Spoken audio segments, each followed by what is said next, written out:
Ladies and gentlemen, welcome to 5 Minutes for Fighting. I'm your host, Jesse Rowe. We have an incredible guest this week. We're joined by Kevin Lee, the re-signed to the UFC Kevin Lee. What's up, man? How you doing? Yes, sir. Motown 3.0. I'm doing good, man.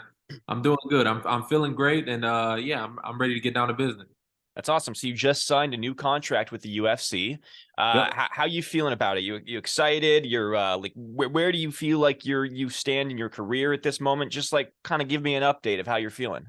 Yeah, I'm rebuilding myself. I'm in the process of kind of like almost feeling like I'm starting from ground zero again. Right. And even though I'm 30 and I got almost 30 pro fights, I still feel like I'm still growing, I'm still learning. And when I walked back into the UFC PI for the first time, not being there for like a year and a half, I just felt like, oh, this is homecoming. Like I feel like revitalized, a little new. It was starting to get old to me. So I feel new again. That's awesome. So I mean, let's just cut right into it then. Mhm. Obviously, any fights lined up? What's up next for you? I saw a report that you're looking at potentially you're targeting somebody like Sean Brady, somebody Yeah, like Khamzat. What's going yeah. on, man? Sean Brady was the target, right? He was the Yeah, one that it should be the fight. He was supposed to be my last fight that I had in the UFC. He pulled out due to injury, and I ended up taking on Daniel Rodriguez. right. But he pulled out from injuries, and I feel like that's still we had unfinished business. But from what I'm hearing, he don't want to do it. He don't want to fight. He think I'm too dangerous of a fight. So now I'm turning my eyes on Neil Magny. Him and Sean are training together right now, and they've been linking up. So I feel like that could be the fight to make. So you're saying Brady's ducking you, is what you're saying? Yeah, basically, Okay. in so Uh, many words.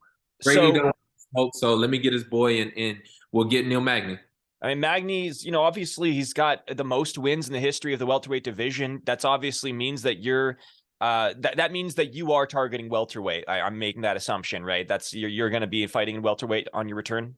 Yeah, absolutely. When I talked Yeah. with Dana, that was one of our things that we really hammered out.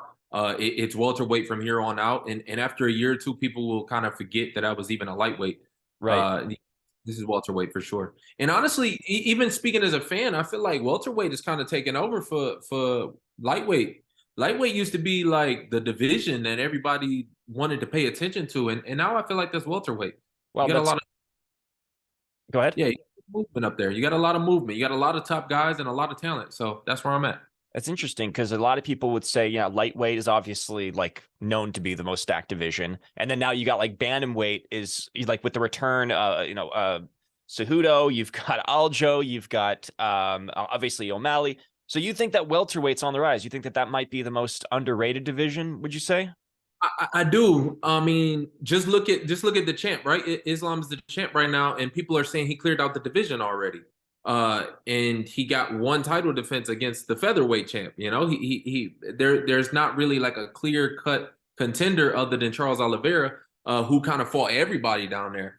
Right. So in welterweight, you got so much movement, and not only even just in the UFC, but you talk about the Bellator guys and the PFL guys. Like, man, welterweight's got a lot of it's a lot of big challenges, and for somebody like me who I kind of thrive off of that, when I Yeah. sit back and really see like, what do I do this sport for? What do I do this for? To push myself to the ultimate limit, to see how far I can go with this.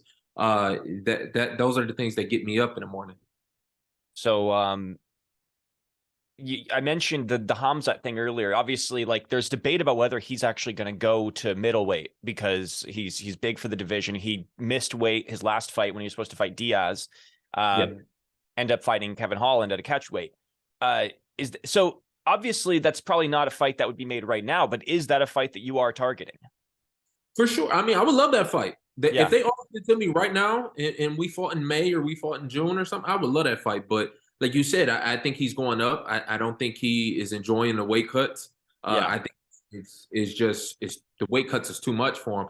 So I think he's kind of in the same boat as me where I just, okay, the weight cuts to get down to 55 are too hard.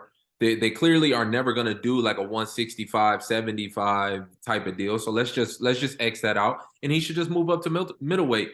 I mean, if he wants to come back down on 170, I would love that fight. I think I called him out a few months ago and saying they were saying they couldn't find anybody to fight him.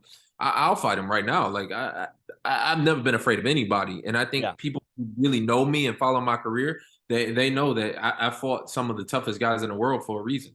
I'm not afraid of no man, nobody, and he don't do nothing special to me.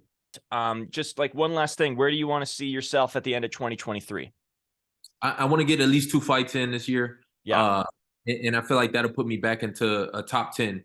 You know, I left at a top 10 spot, and I feel like, you know, they've tried their best to write me off, but my skills have never diminished. So I'm looking to fight in May on the Cejudo and Aljamain card. I think that was May 6th. Yeah. I'm trying to get it with Neil Magny. See if we can make that fight happen. If I fight in May, we fight again September, somewhere in there. At least 2 fights this year. So yeah. That's what's up.